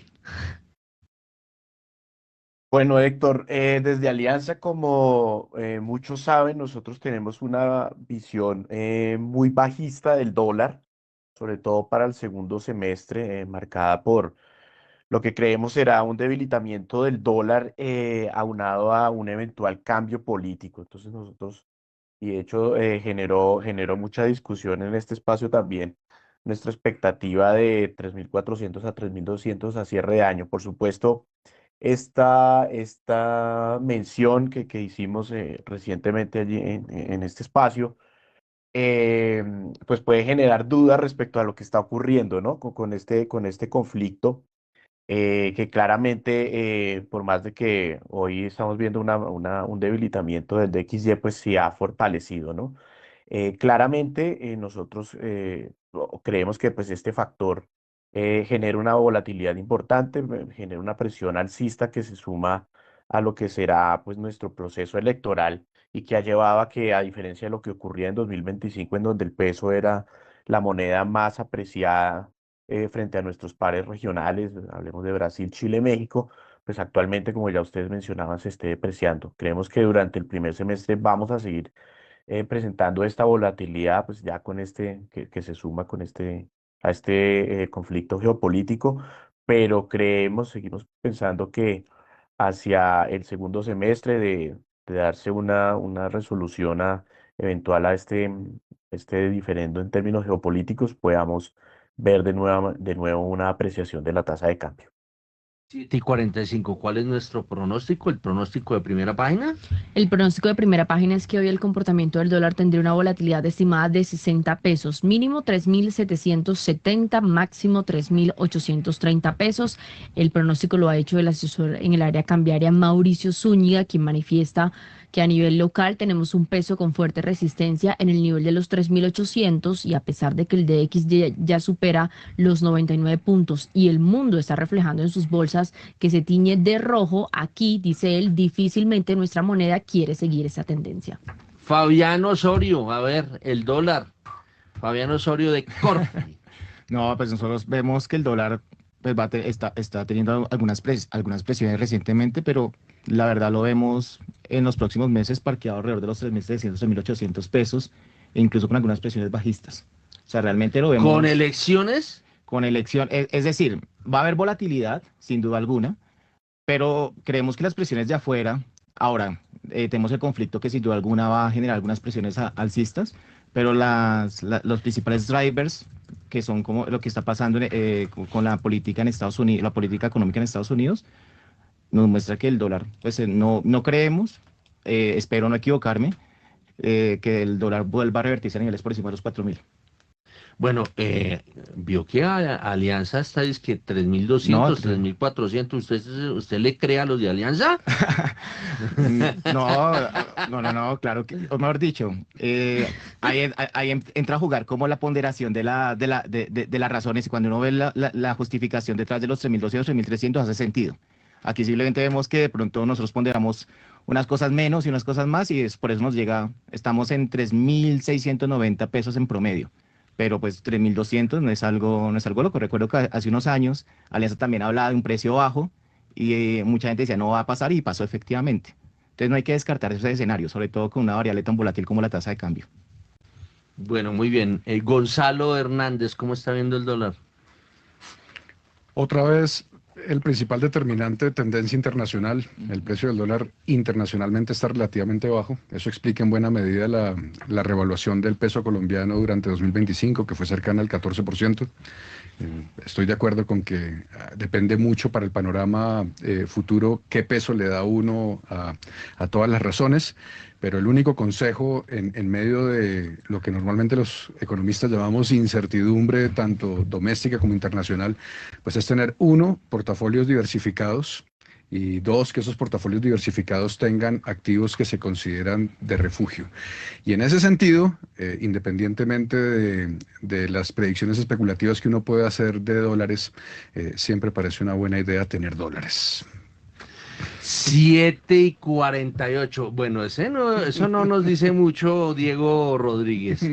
Bueno, a ver, a las 7:48 yo quiero que Daniel Támara nos recuerde cómo es que está o cuál es el reporte que hizo el Banco de la República en materia de balanza de pagos. ¿Creció o no creció la balanza de pagos? Eso nosotros lo echamos hace como unos 2, 3 días, El viernes. pero el viernes de la Sí. semana pasada, sí, pero Gonzalo Hernández dice que ese es el lunar que más le está, mejor dicho, el lunar que más lo tiene preocupado de la Así balanza de es, pagos. Héctor, pues sí, los recientes resultados de la balanza de pagos mostraban que el déficit en la cuenta corriente se incrementó de 1,7% del PIB en 2024 a 2,4% del PIB en el 2025 y de hecho solo en el último trimestre del año pasado el déficit en cuenta corriente fue de 3,1% del PIB, volvió a superar el 3% del PIB después de varios trimestres en los que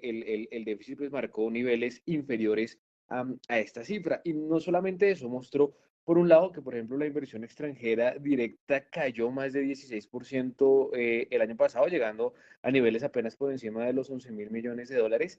Y el déficit, especialmente de bienes de Colombia, se incrementó 62% el año pasado frente al registro de hace un año, lo que muestra pues un peso más importante de las importaciones frente a lo que vienen creciendo las exportaciones en Colombia. Entonces, un déficit que crece, Héctor, en cuenta corriente, como decimos, 2,4% del PIB para 2024, con una inversión extranjera directa que cae y un déficit comercial que se amplía considerablemente. ¿2024 o 2025? 2025. Bueno, muy bien. 7:50. A ver, Gonzalo Hernández, el primo, ¿no? Para ponerlo en síntesis, como dije ayer en la columna del Espectador y Primera Página, hay un crecimiento en el 2025 de 2,6%, bien hasta cierto punto. Empujado por el gasto público, mal. Y con un estancamiento en la generación del empleo formal, ciertamente preocupante. Esos son hechos y se ven reflejados en la balanza de pagos con un déficit en cuenta corriente que en este momento es de 11.000 millones de dólares. ¿Cómo se conecta eso con el tema del tipo de crecimiento? Un crecimiento empujado por gasto público, en el que el gasto del gobierno general creció 7,1%, mientras la inversión, la formación bruta de capital fijo apenas creció en 1,3%, pues se ve traducido en importaciones. Es decir, estamos importando mucho más de lo que estamos exportando. Eso es consecuencia también de la política fiscal. Ese déficit en cuenta corriente tiene que financiarse. Hay diferentes formas de financiarlo a través de lo que se denomina en la balanza de pagos la cuenta financiera.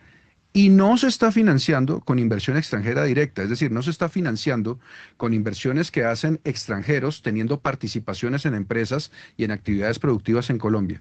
Se está financiando con cartera, es decir, eso está reflejando el mayor endeudamiento que tiene tanto el sector público como el sector privado colombiano en el exterior. Pero esos dos componentes, el más importante es el financiamiento del sector público. Y sumado a eso, otro aspecto preocupante de la balanza de pagos es que cuando uno mira en la cuenta financiera la salida de capitales, especialmente de los privados, hay una salida de capitales cercana a 10.000 millones de dólares. ¿Dónde están invertidos esos capitales del sector privado? Capital financiero, es decir, en cuentas financieras en el exterior, en activos financieros en el exterior. Porque vemos también en esta balanza de pagos que no significa que los colombianos estén invirtiendo en actividades productivas en el resto del mundo, sino que están invirtiendo en papeles en el resto del mundo. Estos son señales de lo que yo denomino en la columna unos escalofríos macroeconómicos, no pinta bien, junto con las cifras que ya había mencionado Daniel acerca del déficit primario, del déficit fiscal, de cómo le va a quedar una tarea gigantesca al siguiente gobierno en materia de ajuste. De verdad es muy preocupante la situación macroeconómica. Y hay un punto, antes de ir con Fabián, hay un punto que es que ese déficit o más bien esa disminución de la inversión extranjera directa en Colombia es la mejor foto que nos puede decir que en el exterior no nos están viendo bien, porque una cosa es el capital golondrina que llega, invierte y se va, le saca el jugo a las tasas de interés altas que están reconociendo, y otra cosa es la inversión extranjera directa que viene a negocios concretos. Obviamente, un comentario sobre eso. Normalmente cuando uno mira esta inversión extranjera de cartera, no es fácil calificarla toda como capital golondrina, porque eso depende también de los plazos y de qué tan rápido pueden salir esos capitales. Pero usted tiene razón en que dada también la recomposición del portafolio. Tengo la razón. Por lo menos esta vez. Como dada la recomposición de portafolio del endeudamiento por parte de la Dirección de Crédito Público del Ministerio de Hacienda, es cierto que los plazos también se han orientado más a una deuda de corto plazo que va a tener que pagarse justo con el próximo gobierno. Entonces, eso aumenta la preocupación en términos de eso que usted está denominando capital golondrina, ¿no? Y obviamente nos están cobrando más por ese endeudamiento, tasas cercanas al 14%, y con muchos otros compromisos que van quedando para el siguiente gobierno en materia de rezago presupuestal, de cuentas por pagar. De verdad no es nada fácil, y hay una clara conexión. ¿Puede dejar hablar a Fabián? Sí, termino con esto. Pero para mí lo más importante que quede claro aquí es que este tema de las cuentas externas no es un tema aislado de la política fiscal. Lo que está recogiendo las cuentas del sector externo de balanza de pagos es también consecuencia de un gasto público que está excediendo los ingresos tributarios. Sí, Fabián Osorio de Corfi. Para complementar algo que decía Gonzalo, porque ya creo que mencionó lo que yo iba a decir, el dato de déficit y cuenta corriente por sí solo. Si se pueden dar cuenta los oyentes, ellos dos trabajaron juntos, ¿no? Sí, aquí como que tres han trabajado juntos, ¿no? Sí. Leighton, Fabián y Gonzalo. No, sí, con Edgar y con Gonzalo al mismo tiempo. Sí, estuvimos ahí. Y trabajamos muy bien. Muy bien, sí. Un gran equipo, sí, señor. ¡Qué miedo! Muy bien. Con un gran liderazgo el ministro Campo. Excelente. Bueno, excelente. Lo que iba a decir era que el dato de déficit y cuenta corriente es el dato que uno no puede solamente mirar el dato ya, sino la historia que está detrás. Porque un déficit de cuenta corriente de 3.1%, como fue el cuarto trimestre de 2025, puede ser incluso bueno si esto viene financiado por IED, y lo que yo estoy haciendo es importar bienes de capital. ¿Qué es para IED? Inversión extranjera directa. Bueno. Es decir, si los extranjeros creen en mí y yo uso los recursos para comprar bienes de capital, y entonces las importaciones crecen y eso me redunda en mayores exportaciones en los siguientes años, bienvenido un déficit de cuenta corriente de 3% porque tengo la confianza de afuera. Pero aquí lo que está pasando es que está creciendo las importaciones casi 9%, las exportaciones están creciendo 0.2% el año pasado, y la financiación no viene de esas fuentes que son estables en el tiempo, sino de fuentes que pueden llegar a ser volátiles. Entonces lo que estamos en un 3% que es diferente a ese 3% ideal. Es un 3% que es insostenible y que además tiene varios riesgos de cara al futuro. Entonces sí hay que llamar en cuenta, no solo no el dato, sino la historia detrás del dato. No se me vaya a ir don Julián García. Lo dejo advertido porque le tengo pregunta a Julián García. Vamos con Carlos Alberto Velázquez para que nos diga cómo está viendo el tema de la balanza de pagos. Bueno, Héctor, en línea con lo que ya has mencionado, es claro que las preocupaciones, o más bien el deterioro de las finanzas públicas, tiene una incidencia negativa sobre el comportamiento de las cuentas externas. Ahora bien, digamos, para matizar un poco lo que viene ocurriendo en esta materia, sin omitir las preocupaciones ya mencionadas, yo en lo personal sí creo que con un eventual viraje en términos políticos y con unas señales, no hablamos de, digamos, reformas tributarias que reduzcan la carga tributaria a las empresas, pero con unas señales positivas respecto al comportamiento o el rol que debe tener la empresa privada, pues precisamente esa inversión extranjera directa puede repuntar, y en ese sentido puede, como ya bien mencionaban, pues generar esa fuente de financiamiento estructural que permita al país financiar pues sus necesidades. Y ahora bien, ¿qué tan grave es? Pues claramente no es lo ideal, pero recordemos que hace unos años teníamos unos déficits del 6% del PIB, ¿no? Entonces, como repito, sin omitir que pues claramente hay unos desbalances macroeconómicos en el país, pues claramente digamos que sí puede darse un punto de giro favorable hacia la inversión extranjera directa y pues mitigar lo que es esa vulnerabilidad externa. 7:58. Oiga, no, la pregunta que le tengo es porque hemos hablado mucho de petróleo, hemos hablado de oro a raíz del conflicto que se está dando en Irán. con Israel y con Estados Unidos, pero no hemos hablado del gas. ¿Cómo va el precio del gas? El gas en estos momentos, don Héctor, $3.03, caída del 0,70%. Bueno, ¿eso significa que el gas que está como muy tranquilandia o qué? A ver, Julián García, ¿qué pasa con el gas a raíz del conflicto en Europa? Y de una vez nos lo traemos para acá para mirar a ver qué está pasando aquí con el gas. 7:58, le voy a dar la oportunidad de que cuando sean las 8, da la hora, hacemos el corte y seguimos con usted. Ya le queda un minuto. Bueno, el gas, una cosa es Estados Unidos, donde hay abundancia de oferta de gas, ya están a finales del invierno y por eso los $3 por millón de BTU que menciona Kiara es en el mercado de Estados Unidos, pero el mercado internacional sí es otra la película. En Europa está altísimo y los precios a los que Colombia está importando y va a importar en los próximos días serán precios altos porque obviamente están muy ligados a esa situación en particular de Qatar. Entonces, Estados Unidos, precios bajos, pero el resto del mundo, el mundo importador en particular, precios muy altos, casi que doblándose sobre lo que había hace, pues casi que la semana pasada, están 60-70% por encima. Y con eso hacemos el corte de las 8.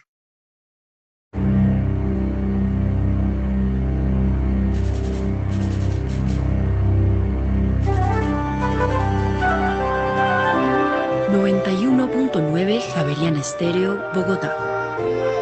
HJKZ.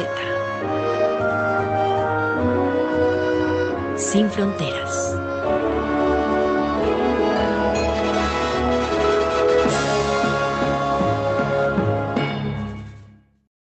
Son las 8 en punto. Seguimos con Julián García. Bueno, entonces la situación, como decía, es en Estados Unidos un precio bajito, finales del invierno, entonces ya comienza a bajar la demanda de gas y precisamente Estados Unidos puede comenzar a liberar un poco más de gas para mandar a Europa, que es el que está más deficitario en estos momentos y está deficitario porque su nivel de inventarios está por debajo del 30%.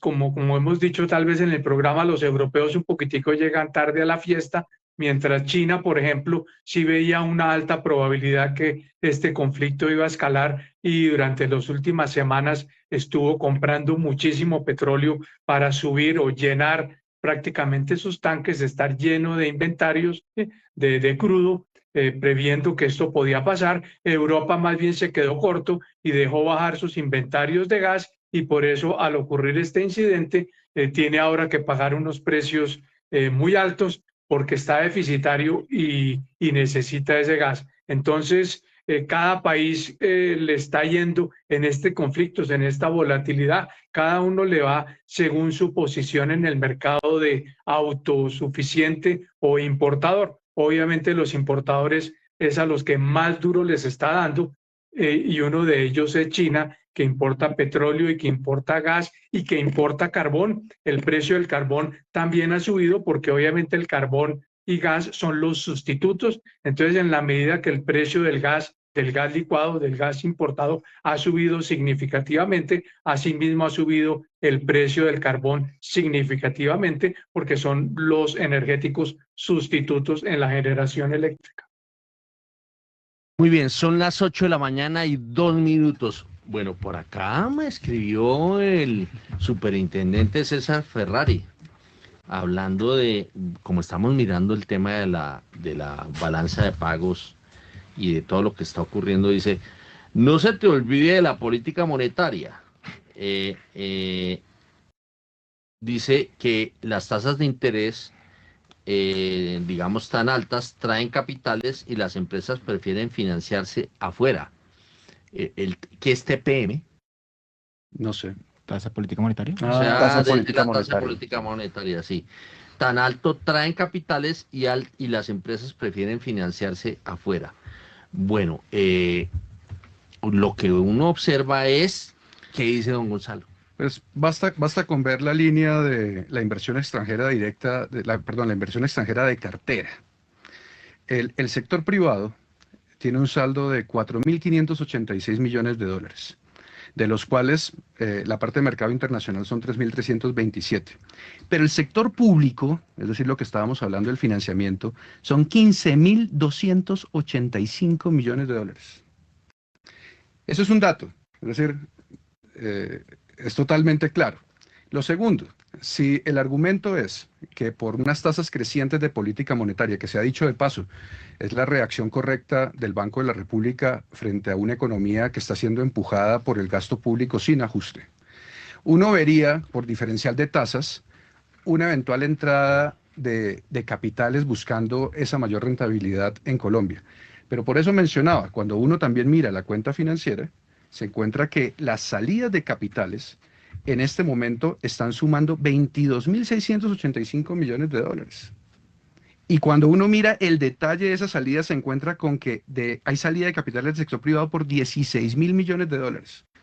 Entonces es cierto que uno debe tener en conjunto toda la política macroeconómica, política fiscal y monetaria, pero la dirección de los efectos nuevamente apunta a que es un crecimiento jalonado en particular por el gasto público y el consumo, no por la inversión, y que la balanza de pagos está dando malas noticias en términos de déficit en cuenta corriente, que como explicó ahora uno de los analistas, después de haber mostrado una reducción en los años 2023 y 2024, crece en 2025 y que la manera en la que se está financiando no es a través de inversión extranjera directa, sino a través de inversión de cartera.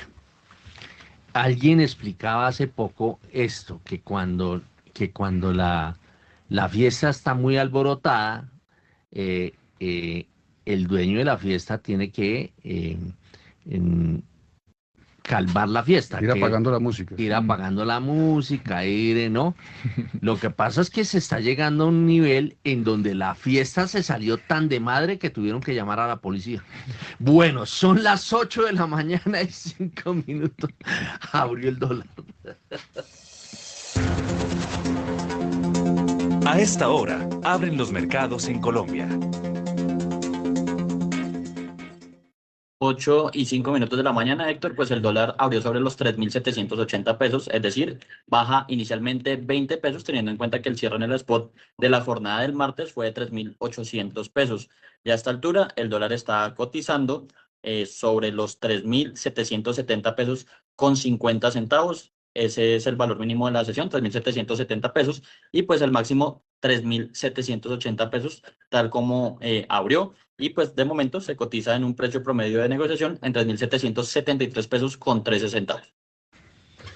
8 de la mañana y 6 minutos. Carlos Alberto Velázquez, ¿cómo vio esa apertura? Bueno, en línea con lo esperado, don Héctor, y pues como ya lo mencionábamos, el comportamiento del dólar a nivel global esperamos que pueda en la jornada de hoy atenuar un poco las presiones que se han venido observando al alza. Vamos a ver si otros factores, los más idiosincráticos, los propios de Colombia, tienen una incidencia sobre este comportamiento del dólar. Muy bien, 8 de la mañana y 6 minutos. Nos vamos con, a ver, ¿Leyton o Daniel Tamara? Estamos listos desde las 5 de la mañana. Bueno, a ver, desde las 5 de la mañana, bueno, vamos a darle el crédito a Leyton porque está aquí.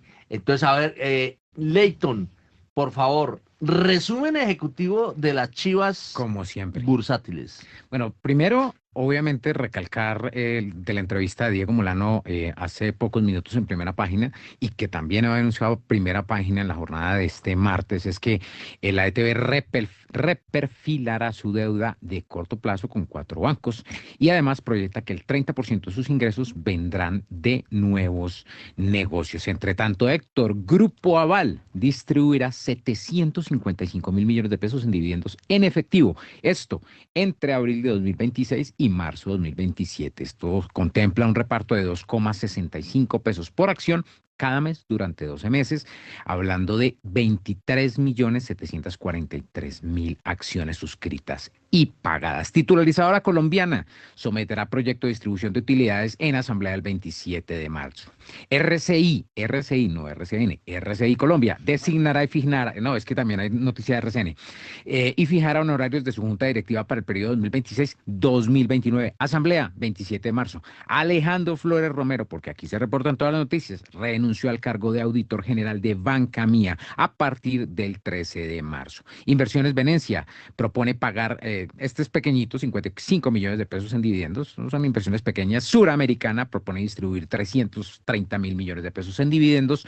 Estamos hablando de 3.306 millones de pesos por acción en 3 pagos durante 2026. Entre tanto, Davivienda Group someterá a asamblea la proposición de distribución de utilidades el próximo 26 de marzo. Y vamos con RCN. Aprobó capitalizar a creencias por 270.000 millones de pesos e incrementar su capital autorizado a 500.000 millones de pesos. Y vamos a la competencia de RCN Televisión. Caracol Televisión repartirá 16.520 millones de pesos de dividendos el 7 de abril de 2026. Banco Popular propone trasladar la utilidad de sus ganancias, la utilidad de su ganancia neta 2025 a utilidades retenidas y apropiadas. Esto se definirá el 26 de marzo en su asamblea. Serfinanza, Banco Serfinanza de los Char, adquirió el 30% de las acciones de Tepaga SAS. Esta es una de las movidas más recientes y pues el resto de noticias los invito a leer primera página. Pero no me dio el dato de la evolución de la bolsa, que es que eso fue rojo más rojo. Es que no hubo cortinilla, pero ojo con estas cifras, sí señor. Vamos a ver. Desgranadito, pero porque le quedan 30 segundos. 28. Porque usted me interrumpió. Grupo Aval.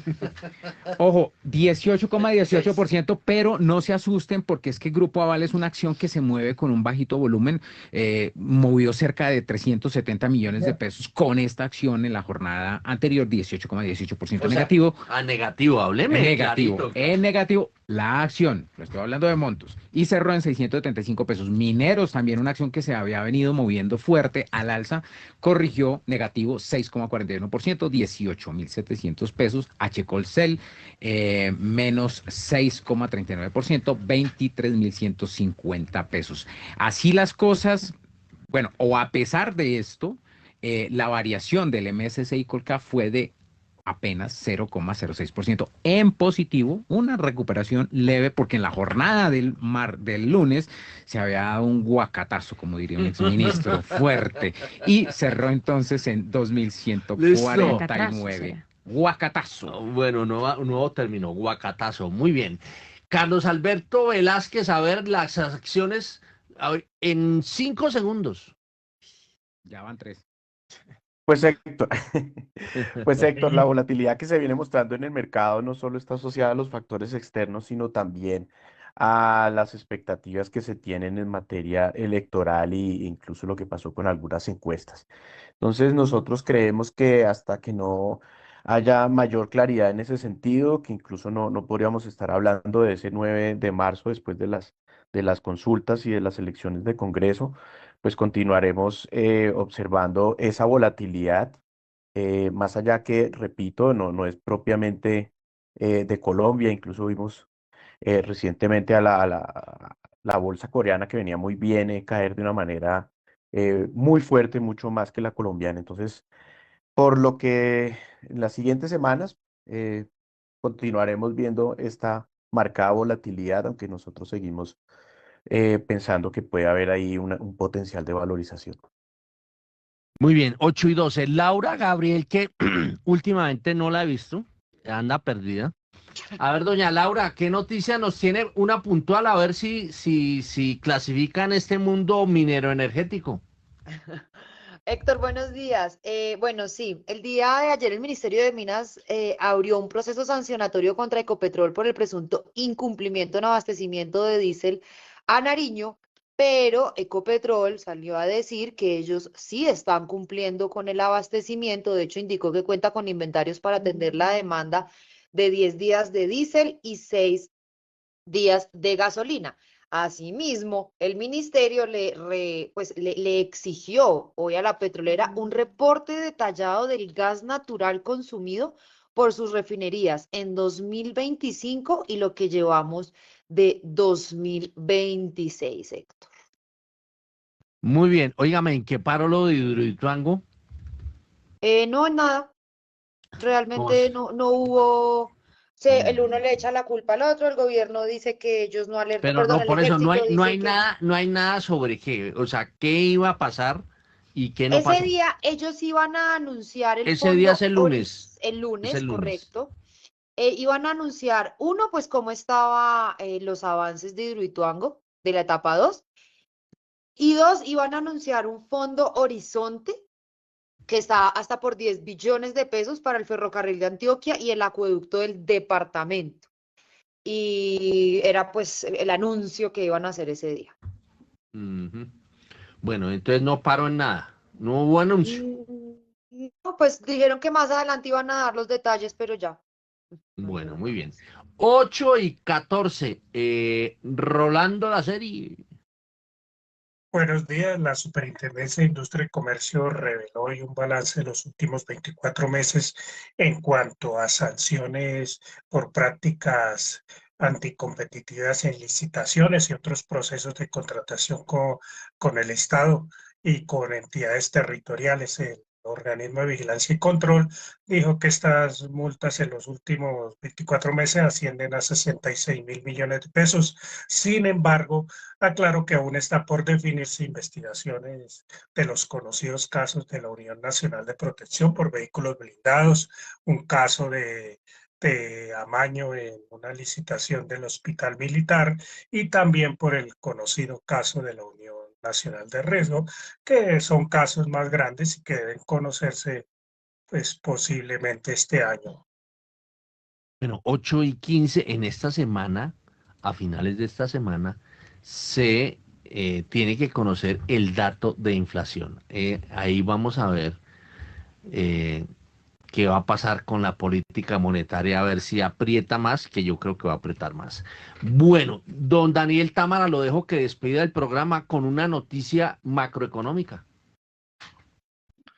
Bueno, Héctor, quisiera resaltar esta noticia que también publicamos ayer en primera página y es el costo de fondeo del gobierno a corto plazo está en máximos históricos. Ayer la tasa de corte de la subasta se acercó al 13,4%, una cifra inédita. Y además, otro hecho particular es que por primera vez algunos inversionistas le pidieron al gobierno tasas superiores al 14% para prestarle recursos a un año.